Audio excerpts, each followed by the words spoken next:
Exercise 1A प्रश्न एक में निम्नांकित संख्याओं की संख्या नाम लिखे।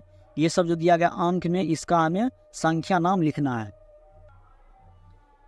प्रश्न एक का ए नंबर में है 3050। यहाँ पर लिखेंगे 3050, तो इसका संख्या नाम लिखेंगे। तो संख्या नाम लिखेंगे इस तरह से 3050, इस तरह से हो जाएगा इसका संख्या नाम। अब बी नंबर में है 4893, इसका संख्या नाम लिखेंगे। इस तरह से लिख लेंगे हम यहाँ पर 4893,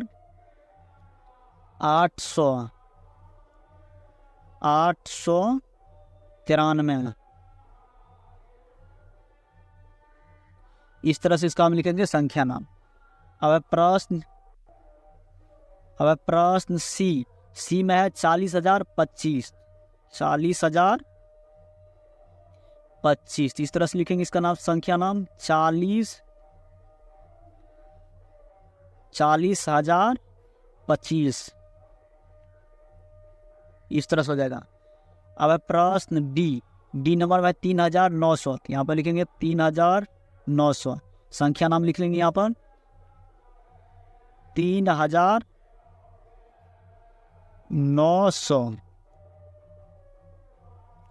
इस तरह से प्रश्न एक को हल करेंगे। प्रश्न दो में निम्नांकित संख्याओं के संख्यांक लिखिए। ये सब प्रश्न दिया गया है शब्द में, इसका हमें अंक में लिखना है। तो 2 का ए नंबर में 5440, इसको लिखेंगे 5440। अब प्रश्न बी में 19350, इसको लिखेंगे 19350। अब प्रश्न सी में 55555, ये जगह 55555। अब प्रश्न डी में 11923, 11923, इस तरह से प्रश्न 2 को हल करेंगे। प्रश्न तीन में 4 अंकों की सबसे बड़ी और 5 अंकों की सबसे छोटी संख्यांकों एवं शब्द में लिखी। करा 4 अंकों की सबसे बड़ी संख्या लिखने के लिए और 5 अंकों की सबसे छोटी संख्या, और दोनों का संख्यांक करा लिखने के लिए। तो 4 अंकों की सबसे बड़ी संख्या यहाँ पे लिख लेंगे। 4 अंकों की सबसे बड़ी संख्या, 4 अंकों की सबसे बड़ी संख्या आ जाएगा 4 ठो 9999। इसका हमें लिखना है संख्या नाम, यानी शब्द में लिखना था। यहाँ पर हो जाएगा 9999, इस तरह से लिखेंगे 9999, इस तरह से हो जाएगा। अब फिर लिखेंगे 5 अंकों की सबसे छोटी संख्या, तो यहाँ पर हम लिख लेंगे 5 अंकों की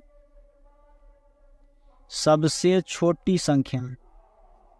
5 अंकों की सबसे छोटी संख्या हो जाएगा 1 पर 4 ठो शून्य हो जाएगा, यानी कि 10 हो जाता है। 5 अंकों की सबसे छोटी संख्या हो जाएगा 10,000। इसका हमें लिखना है संख्या नाम, यानी कि शब्द में लिखना है। शब्द में हो जाएगा इस तरह से हो जाएगा 10,000। इस तरह से हम प्रश्न 3 को हल करेंगे। प्रश्न 4 में निम्नांकित संख्याओं के प्रवर्ती ज्ञात करें। ये सब जो संख्या देगा इसका हमें प्रवर्ती ज्ञात करना है। ठीक बाद वाली संख्या को ही प्रवर्ती संख्या कहते हैं। तब 4 का ए नंबर है 5889, यानी कि इसका प्रवर्ती संख्या हो जाएगा, यानी कि ठीक बाद वाली संख्या। तो इसमें 1 बढ़ा करके लिखेंगे। इसमें जो 1 बढ़ेगा तो ये जगह 5890। तो 5889 के ठीक बाद वाली संख्या 5890 होगा, ये उसी को बोलते हैं प्रवर्ती संख्या। अब प्रश्न बी में है 9 लाख। तो 9 लाख की ठीक प्रवर्ती संख्या, यानी कि ठीक बाद वाली संख्या को प्रवर्ती संख्या में, तो ये जगह 9,01,000 हो जाएगा। इस तरह से ये जगह 9,01,000 प्रवर्ती संख्या, 9 लाख के प्रवर्ती संख्या हो जाएगा 9,01,000।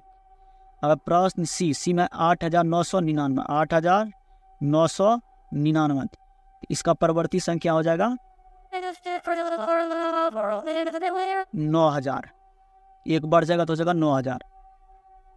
अब प्रश्न डी, डी में 99,000, तो 99,000 की परवर्ती संख्या हो जाएगा 99,001।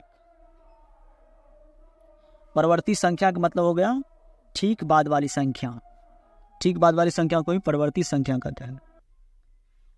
अब प्रश्न 5 में निम्नांकित संख्याओं के पूर्ववर्ती संख्या ज्ञात करिए। ये जो प्रश्न दिया गया है इसका हमें पूर्ववर्ती संख्या ज्ञात करना है।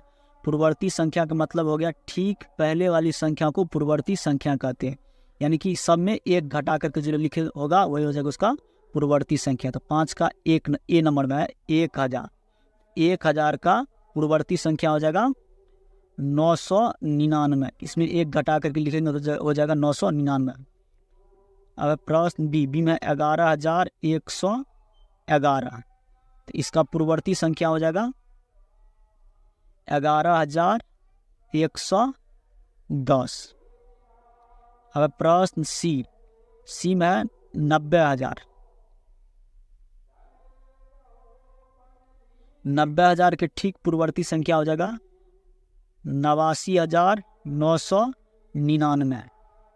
अब प्रश्न डी, डी में 68,438, 68,438, इसका पूर्ववर्ती संख्या हो जाएगा 68,437। पूर्ववर्ती संख्या का मतलब हो गया ठीक पहले वाली संख्या।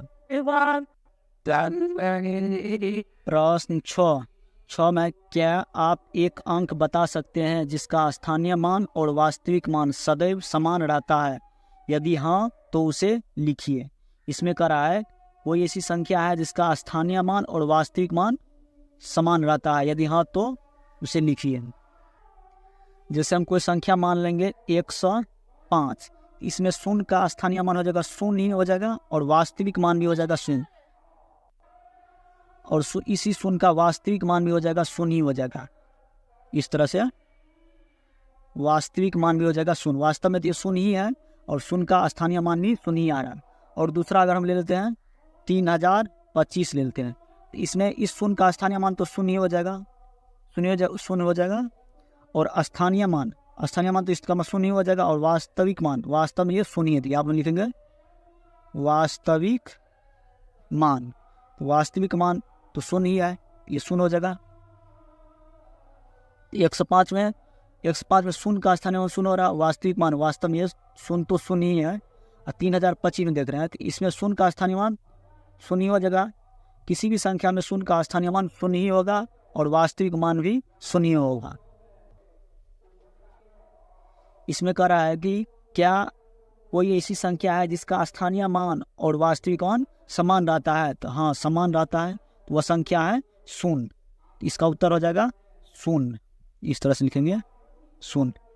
शून्य ही एक ऐसी संख्या है जिसका स्थानीय मान और वास्तविक मान शून्य होता है। इस तरह से हम प्रश्न 1 से लेकर के प्रश्न 6 तक को हल कर लेंगे।